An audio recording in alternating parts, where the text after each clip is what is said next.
Sebago Lake is the source of drinking water for almost 1/5 of Maine's residents. A recent donation by John and Mary Watkins will protect nearly 700 acres of the lake's watershed from future development. Leslie McVeigh talked with the district's Environmental Services Director, Paul Hunt, and District Trustee, Gary Libby, about this important gift. Paul, the Portland Water District recently received a 690-acre easement along the Crooked River from John and Mary Watkins, I believe. Mm-hmm. You want to tell us a little bit about why that's important to those of us who drink the water from Sebago Lake? Sure. First of all, the district doesn't receive the easement, but we're going to benefit from the gift of the Watkins of the easement. The easement is actually held by the Western Foothills Land Trust. The reason why it's important is that Sebago Lake is our water supply, has been since 1869, and will be 100 years from now in all likelihood. And the water quality in the lake is a function of all the land uses that are going on around it. And as of today, 80% of the watershed of Sebago Lake is forested. And that's why the water quality is so high. Forested land is the best condition land can be in to produce clean water. But almost all of that land, which is forested, is owned privately. And so the people who own that land, because it's private, they can do whatever the law allows them to do. They could develop it into other types of properties. The Watkins decided that they wanted to keep it forested. Because that benefits our customers, the district contributed in a small way to their gift. It was really their gift. The real value of the property they donated.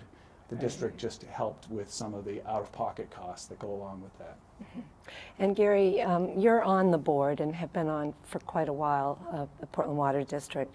Do you get many of these bequests from people who understand the importance of protecting the land surrounding the water? Not as many as we'd like. Mm-hmm. But you have had several over the years. Yeah, I just learned from Paul that the total is about 8. Mm-hmm.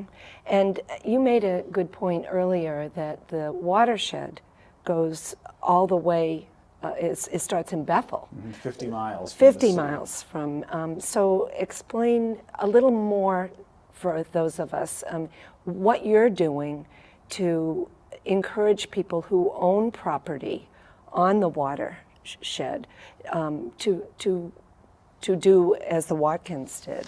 Well, there's 300,000 acres that make up the watershed, and there's really no there's no feasible way for our ratepayers to purchase a significant percentage of that. So that land is held by others who, again, it's their land to do what they want.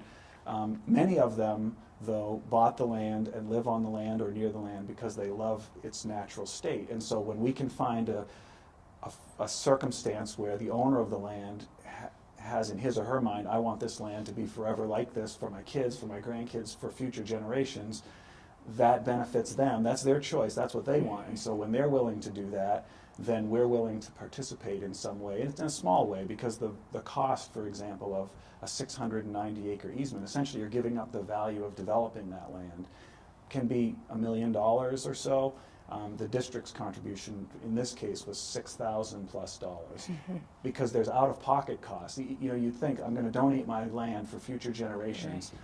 Well, you'd think that would be free to do, but actually you have to, there's legal costs associated with it, and then there's what's known as a stewardship contribution, which is a contribution that the land trust that's going to hold the easement requires of you, so because they're promising that in perpetuity they will inspect this property long after you're gone to make sure your wishes are still being adhered to, and there's a cost associated with that. So it's an irony that you want to give this gift and you have to pay.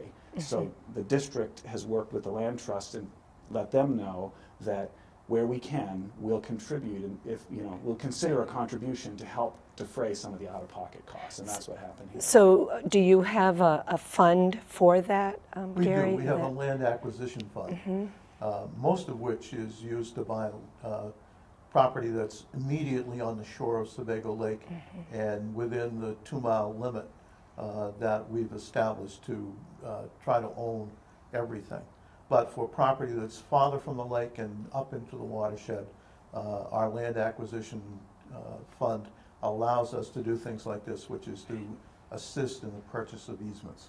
Okay. Well, if people want to talk to you about giving land or for an easement, having an easement, they can go to your website or call either one of you, and we'll run the number here. But what's the telephone number they can reach you at? 774-5961.